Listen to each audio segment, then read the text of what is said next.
కలియుగ ప్రత్యక్ష దైవం తిరుమల శ్రీ వెంకటేశ్వర స్వామివారిని ఎమ్మెల్సీ అశోక్ బాబు దర్శించుకున్నారు. ఆలయ అధికారులు దర్శన ఏర్పాట్లను చేసి ఆ శ్రీనివాసుని తీర్థ ప్రసాదాలతో పాటు శేషవస్త్రాన్ని బహుకరించారు. సోమవారం ఉదయం వీఐపీ విరామ సమయంలో స్వామివారి సేవలో పాల్గొని మొక్కులు చెల్లించుకున్నారు.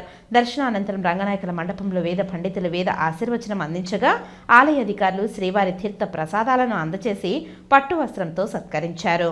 ప్రభుత్వం వచ్చిన తర్వాత నేను మొదటిసారి తిరుపతి రావడం జరిగింది.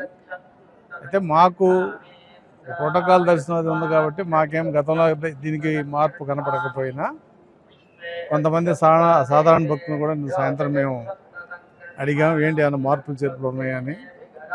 గతంలో కంటే చాలా వరకు దర్శనం విషయంలో మెరుగుపడింది, మాకు సౌకర్యంగా ఉందని చెప్పి. అంటే ఎవరైతే ఉచిత దర్శనానికి వెళ్తున్నారో వాళ్ళని అడిగాము. కాబట్టి తిరుపతిలో ఇంకా ఇంప్రూవ్మెంట్ జరగాలి, సామాన్య భక్తులకి వెంటనే దర్శనం అయ్యే విధంగా చేయాలని చెప్పి మరి చైర్మన్గా ఉన్న బిఆర్ నాయుడు గారు కూడా గతంలో చెప్పడం జరిగింది. ఆ దిశగా ప్రయత్నాలు చేస్తారని మేము ఆశిస్తున్నాం.